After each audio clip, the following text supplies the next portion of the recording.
my name is Joanna Cabello. I am originally from Lima, Peru. I work in a Amsterdam-based organization that is called SOMO. SOMO is an NGO that is focused on researching multinational corporations.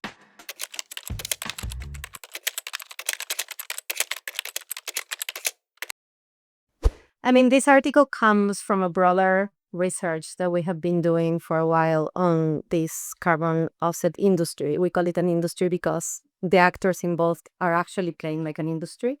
It is a profit-making industry.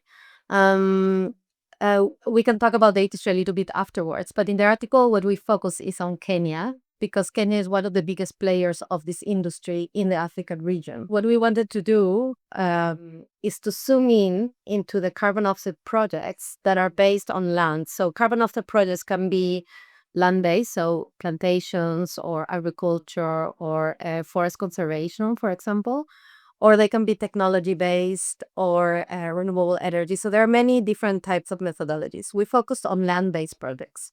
And we focus on the main certifier that exists in the voluntary carbon market, which is Vera. So all projects have to be certified somewhere. And because it's an unregulated market until now, Vera is one of the main certifiers of these land-based projects. So we did a database of all the projects that are in Kenya under these methodologies. And we encountered 36 projects. That doesn't sound like a lot, but what is interesting is that these 36 projects have over 5.4 million hectares of land.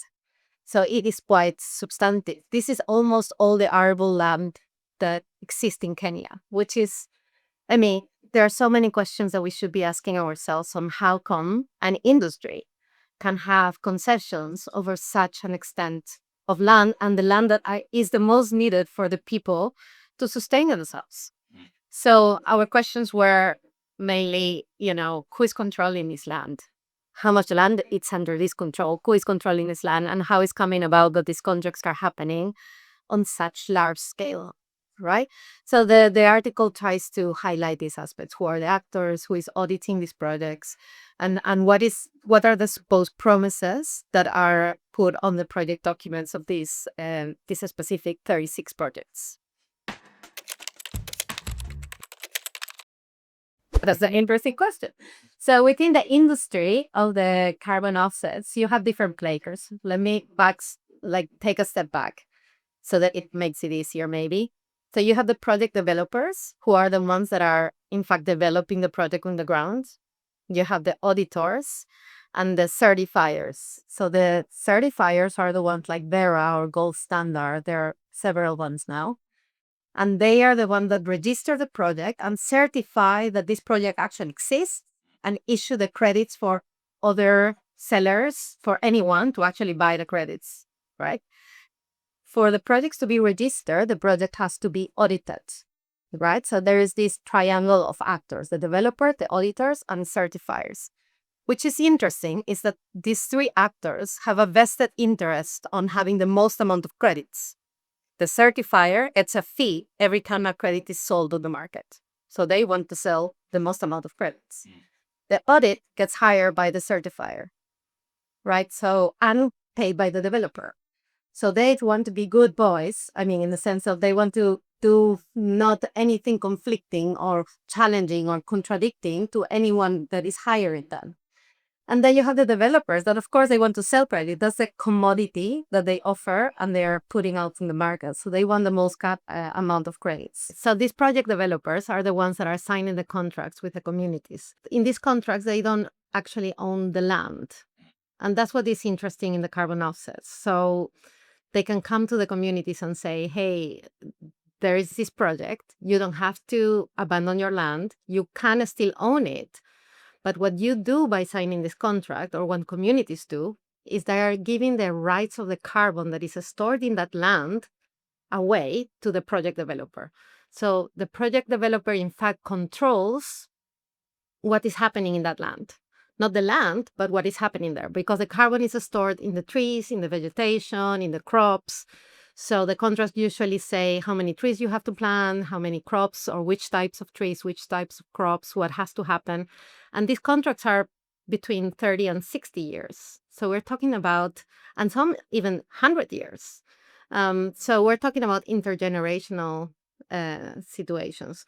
But in the question of who's controlling the land, something that is really interesting that our research highlights is that the project developers, in the case of Kenya, from the 36 projects that we researched, 30 were actors from the global north.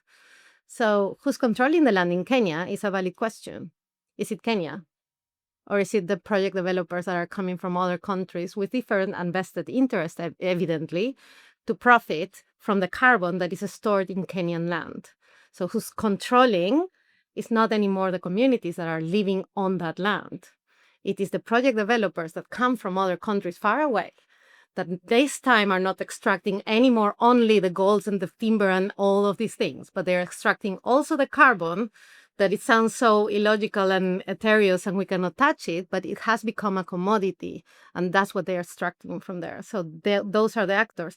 And at the same time, in this triangle, you have the auditors that I was telling. In our research, we identified that there were 92 audits for these 36 projects, because you get audited several times. From all these audits, 3/4 of the audits were done by auditors from the global north. So the ones that are supposed to say if the project is doing correctly or not, according to what they promise or not, are not Kenyan interests, are again actors that are far away from global north countries mostly.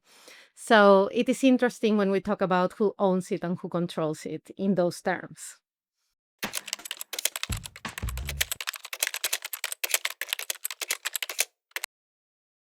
So the impacts at the local level are very diverse. I mean, maybe we have to say a little bit on why are these companies setting up these offset projects to begin with, right? So they want to offset their emissions. They have created this absurd logic that you can keep on burning fossil fuels somewhere. You can keep extracting these fossil fuels and actually make huge amounts of impacts where they extract these fossil fuels and say, it's okay. We can just keep on doing that as long as we just buy carbon credits that are established somewhere else, also mostly in the global south. So the global south is kind of offsetting the companies that are damaging the global south. It's a very colonialist structure, and this has to be said more and more loudly, because it's outrageous that countries like Kenya, that is most of the global south that are embedded in this industry, are offsetting the global north constant increase of fossil fuel consumption and production. So I said this because it is important to, when we talk about impacts, it's important to understand what these communities are supposedly bearing, right? Are the impacts of others' consumption and corporate sort of driven activities or pollution. What is important to say as well is that in the case of carbon offsets, land-based carbon offsets, deforestation and land degradation, the blame of this is mostly put on communities. Why are carbon offsets not stopping dams or mining that are on the forest, that are deforesting, large-scale deforestation? Why are these projects not stopping monoculture plantations that are thousands of hectares in the Amazon, in the Congo Basin, Because that's not profitable.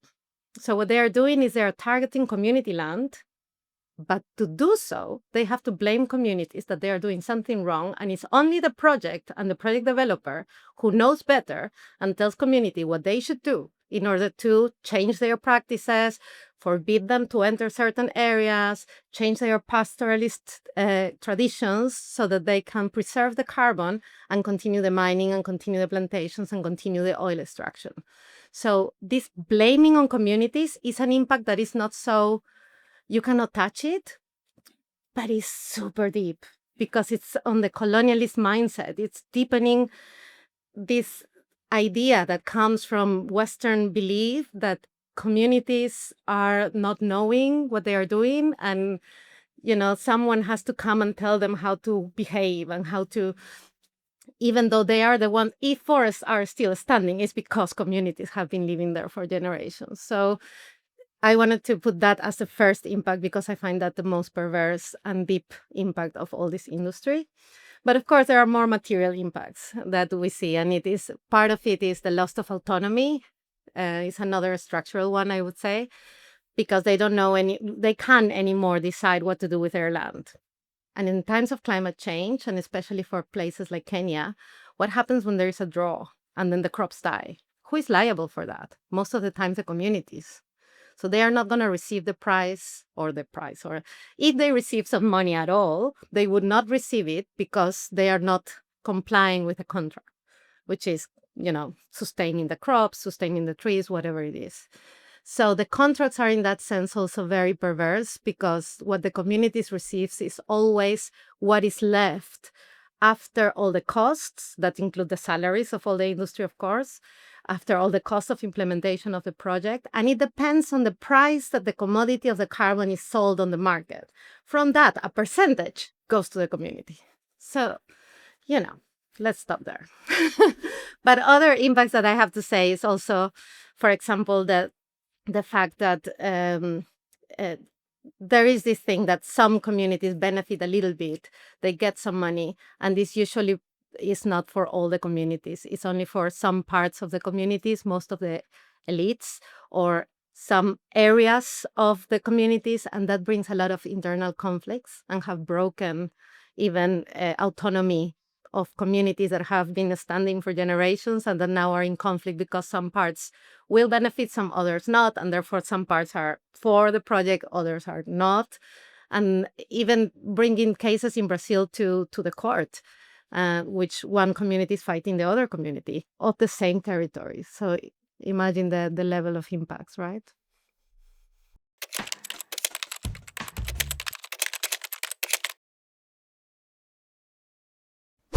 I mean, there is a distinction between global North governments and global South governments. And I have to put it there because that's how the whole climate thing has started, right? When we started with Kyoto, there was global North had to reduce, global South didn't have to reduce, because there is a historical responsibility from the global North to the crisis that we're living right now. It's not because there is a gift or because there's any sort of I don't know, beneficial charity from the global North. It's a responsibility. They're paying a debt. They should be paying a debt. But instead of doing that, what is now happening is that there is all this all for all. So they have been, since the Paris Agreement, it has turned into a global carbon market. So everybody should do the most they can without any sort of differentiated responsibilities. The problem with that is that we're putting all governments in the same sack, where historically is not the case. So the global North governments must and should, no, not should, the global North governments must stop fossil fuels. They have to make a transition away from this energy source, fast and just and equitable. This is just a historical responsibility. Science is clear about it. They have to start this transition as soon as possible. And global South countries have to do a different type of transition because of their own processes, because of the history of development, of how, everything has gone, and we know that. So I would say the most responsibility is for governments in the global North to start regulating and stop their fossil fuel companies to keep on with this industry. That's hard. And it's difficult and might have a lot of implication on a lot of things. So it has to be a responsible phase out. It has to be with a responsible divestment of the existing infrastructure that is spread around the South. So that has to be mixed with reparations and a conscious willingness to actually make those steps correctly. Most of governments here in the North will say, well, we don't have the money to do this. Where are we going to get the money? We have to bring the private companies to do this. Well, I would say that's the wrong question. The private companies are the problem. They cannot be part of the solution. Where the money comes from, well, there's a lot of wealth. The problem is not that there is no money. The problem is, where is the money being put in? Who is receiving that money and who's not receiving that money? So we have subsidies for fossil fuel companies. We have companies that are avoiding taxes because they have the money and the lawyers to avoid the tax structures. So let's start taxing the wealth. let's tax the rich. Let's get the money where the money is and they have not paid their fair share. And let's start putting it where it should be to make a fair transition in all levels of what a fossil fuel phase out means, which is complicated.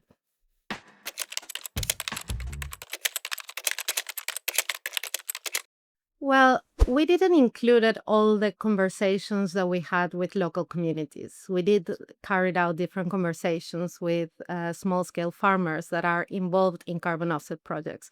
We didn't do it because these interviews were not done in a systematic way, but it informed how we would approach the research. There are two things that struck me from these conversations, even though I have been talking with communities confronting offset projects for a long time. These women specifically were very explicit in showing me the radical different impacts that women hold, specifically as small farmers and their carbon offset projects. And they were phrasing it in ways like, we are responsible for the food, we're responsible for the water, and now we're responsible for the carbon. And that struck to me. I never heard that before. I find it very, another layer of inequality and unjust. Maybe another thing that struck with me on this and that I also carry with me, it's also on the women, but because they were more vocal, just not. I think this is not so gendered, but the women were just more angry, and they were very angry to not understand why nobody told them that their contract lasted for 60 years and that they could not do anything about it, even when the company would not do what they were supposed to do. The contracts were not possible to break or to do anything about it. There was no way out unless you go into a very lengthy court legal process that most of these communities do not have the capacity to do so.